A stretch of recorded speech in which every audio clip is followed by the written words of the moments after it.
What's up, guys? Welcome to Daily Dose of Reddit. This is your host, Zach, and today's subreddit is r/TalesFromTheCustomer.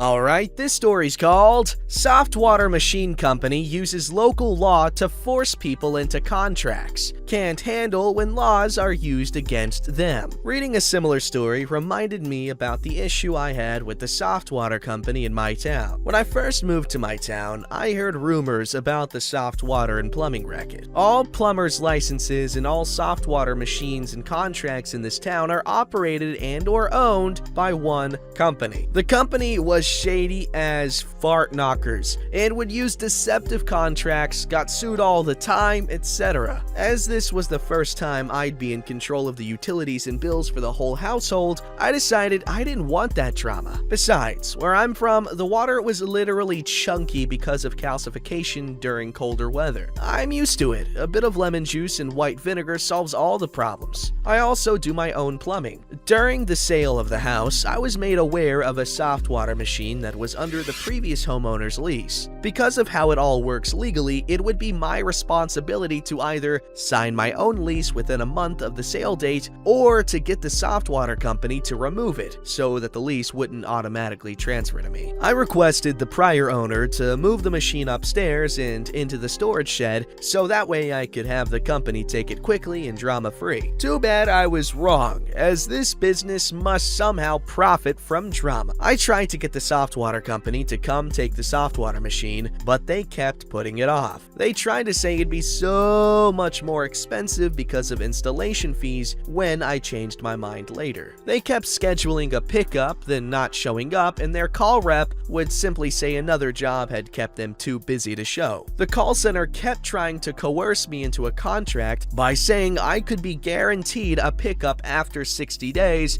but I'd have to sign up to get timely service. I repeatedly shut down any similar arguments of, "You should just sign up to make this easier." At this point, on principle, I am stubborn and did not want to be forced to pay for a product I don't need and can't afford anyway. Since we just moved from farther away, everyone in the household was unemployed. I wouldn't pay them a goddamn dime out of spite. 20 days passed, and I was getting real big mad about it all. So I looked up some legal stuff for this area. It was completely legal. It was completely legal for them to force me into contract after 30 days with possession of their machine. However, it was also completely legal for me to dispose of any abandoned items or property on my property after 7 days, if I can prove that I've notified the owner of my intention. Laws for abandoned property and lease agreements were weird here, because it is a town that was built around a college. Tenants are expected to come and go quickly, so landlords and homeowners have the right to be able to let people come and go quickly. I had just enough time for a final gambit after the weekend. Monday, the 22nd day after I moved in, I called them and recorded the call myself. It wasn't required to notify companies of recording their calls, but I did just in case. I told them, "Today on date, I am informing you again of a soft water machine that I do not own, which had been left on my property by your company. I have made several attempts to return it to you, the owner. I am notifying you that I am considering this piece of equipment to be abandoned as of today's date, and in 7 days it will be considered legally mine, and I will exercise my right as the owner of this machine to take it to the city dump on the day after the 7th day, aka the 30th day of me living there. It will be left in plain view of the street on the driveway for your convenience of 24-hour no notice required pickup availability. And if it is stolen during this time, it is not legally my responsibility. It's in your hands now, as you have been notified. What I'm saying is, come get your crap or it's getting jacked and junked." The call center rep tried to argue with me that it didn't count, I couldn't do that, etc., so I quoted the exact local law code and language. She hung up on me. They picked it up within 4 hours. The water here is actually better than the water where I was from. They still call me seasonally to try to get me to sign a contract with them, advertising the low down payment price of only $6,000 in a town where the average person earns makes less than $16,000 a year. Damn, incredibly messed up that they're freaking taking advantage of these people like that. Like, no one wants to deal with hard water, alright? Not just because it can taste or smell kind of funny, but also, like, it can cause, like, I'm pretty sure kidney stones or whatever, and it's a pain in the ass to clean up sometimes because it leaves hard water stains everywhere. Unless you have CLR, which I think is like a gift from God. At least I assume it is. I've only seen the commercials for it, but it looks really cool. But anyway, scummy business practice. Sis, come on guys, do better. Alright, this story's called I Almost Cried Walking Out from a Bank Today. I've been having issues with a certain blue UK bank for about a month. My best guess as to the bank is US Bank. Those guys are jerks. I'm an international student from the US, and so I need to move money back and forth pretty frequently. I looked into my options and found that the Blue Bank student account worked best for what I needed. I saw you could apply in the app and downloaded it. I don't know what was wrong with it, but it didn't give me the option to apply. So I go in branch. I ask to open a student account. They tell me to do it online. In all honesty, I was just gonna open the app and show there was no option for it, but the universe hates me, I guess? Lo and behold, apply now button. So I hop back on the bus and go home, fill out the application. I don't live on campus, so they need to send me a letter with a code to prove my address. They say it'll take 2 to 3 business days. Alright, it's only Wednesday, so it may not come until Monday. Tuesday rolls around, no letter. So I go back into the app, check the address. Yep. All good. I ask for them to resend it. Stuff happens, mail gets lost, whatever. I believe 3 days go by and aha! A letter with a code inside. I open my app again and type in the code. Invalid code. 3 attempts left. I must have put it in wrong. I type it in again. Invalid code. 2 attempts left.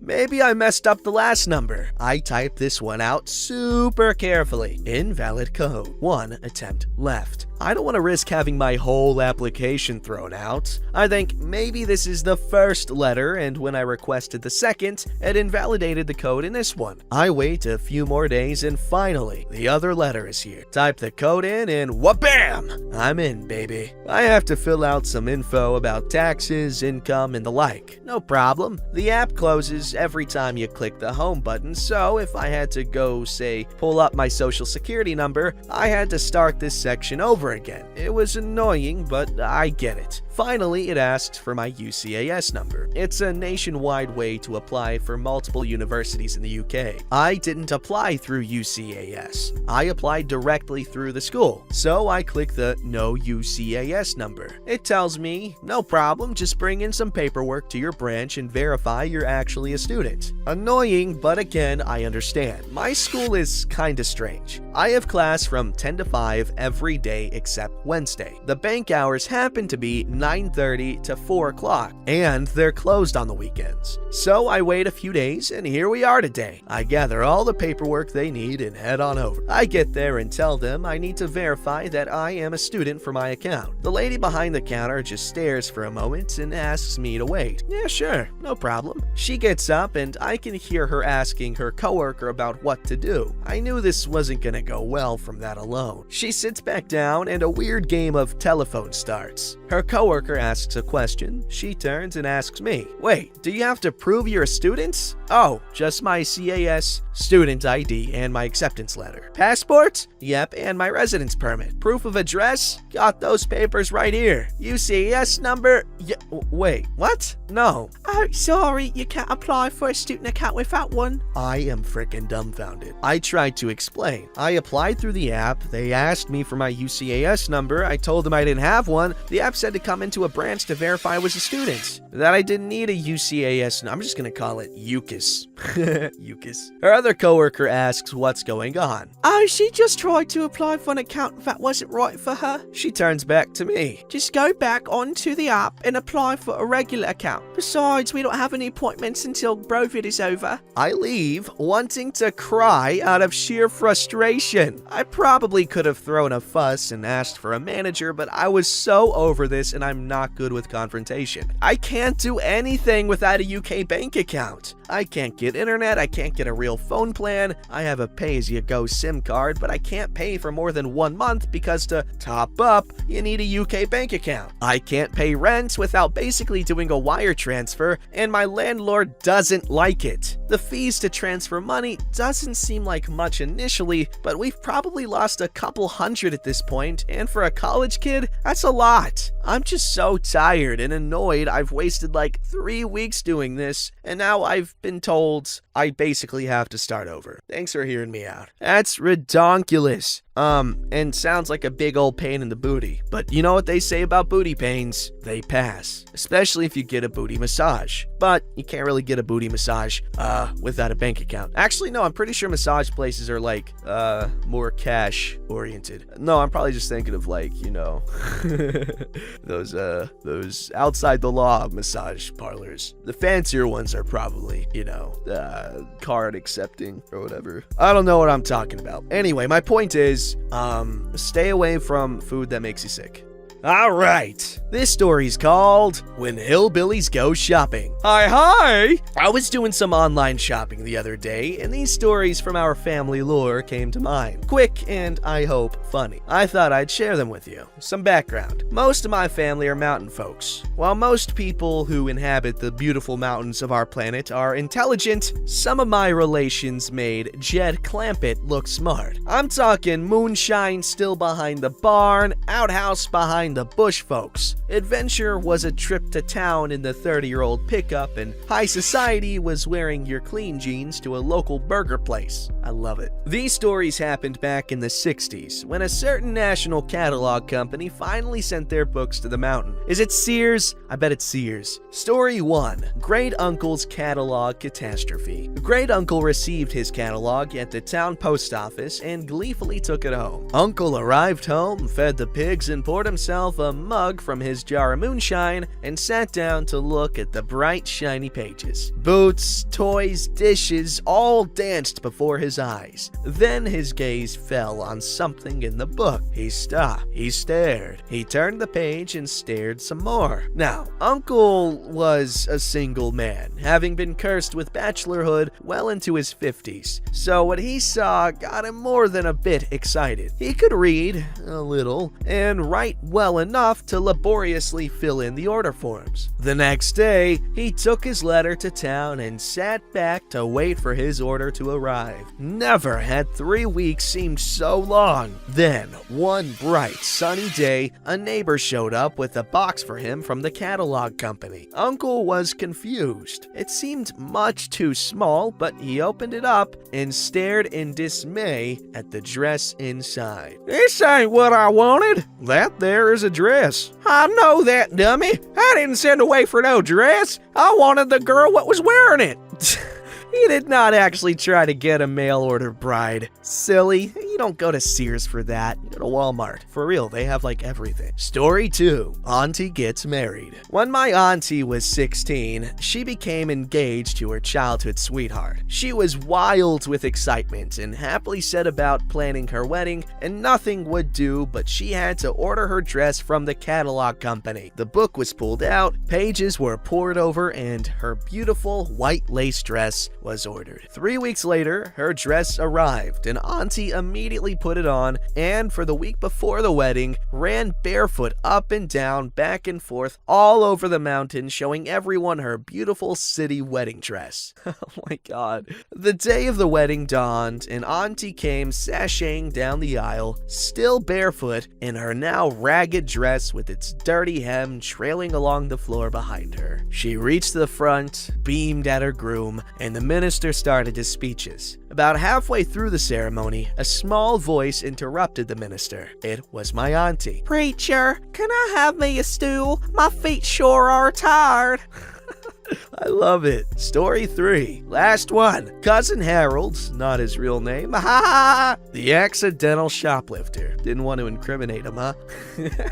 This one actually took place at a store in town. My cousin Harold had a wife he adored. They were in their early 20s and just started the married thing. One day his wife came down with the flu. Worried and anxious to help, Harold offered to go to the store for her. Wife took him up on the offer and wrote out a list for him. Aspirin, aspirin, Vicks, juice, and oddly enough, new underpants. Harold set off, and once he got to the store, he was able to quickly find the stuff on the list. Then he decided to wander over to the pet department. They sold pets in department stores back then. Harold was wandering around slowly and stopped to admire the birds. I love it. In one hand, he had the basket with the aspirin, Vicks, and juice. His other hand held 3 pairs of ladies' underpants that he absent-mindedly stuffed in his jacket pocket as he was gazing at the birds. Between his worry for his sick wife and his fascination with the birds, poor Harold didn't notice the security guard watching him. Harold went to pay, still forgetting the underpants in his pocket. When he left the store, he was nabbed by the guard who took him to the office, where he had to try and explain why he, a man, was stealing women's underpants from a store in the 60s. It made the news. His humiliation was great. Thank you for sharing these stories, my man. These are actually really pleasant reads. It makes me long for a life of simplicity in the mountains, where day drinking is the norm. Alright, this story's called Shamed by the Cashier for Buying Cookies with EBT. I went into a supermarket earlier today and bought 2 dozen cookies for my niece's birthday party later this week. The interaction started out fine at first. She asked how I was today. I replied, fine, thanks, how are you? A moment later, I bring out my EBT card to pay, and that's when things changed. She remarked, it must be nice to buy that with EBT. I was like, what? She says again, to my utter disbelief, must be nice to be able to afford that on EBT. I can't even afford that. I honestly felt like telling her to step off, but I bit my tongue because I'm not gonna let her see that she's gotten under my skin, which was likely her primary motivation for making the comment to begin with. So I simply replied, well, these aren't for me. These are for a birthday. I stay away from sweets. I'm overweight because of the pandemic as it is. I shouldn't have had to explain myself, but screw it. She goes, must be some nice birthday. And in my mind, I'm like thinking, frickin' seriously? A $17 purchase consisting of 2 dozen cookies they bake in-house at the store, and this salty bimbo is acting like I'm making some lavish, extravagant purchase of lobster and caviar. So I replied, again, these aren't for me. And as she hands me my receipt, she says it a third frickin' time. Must be nice to be able to afford that on EBT. She's clearly baiting me at that point, but I just said, in as genuine a tone of voice as I possibly could, take care and have a nice day. Felt like crap after that interaction, even though I did nothing wrong. See, there are some individuals who were born excelling at, the skills one would need for good customer service. This lady had none of them. Don't forget to like, subscribe, and hit that bell to never miss an episode.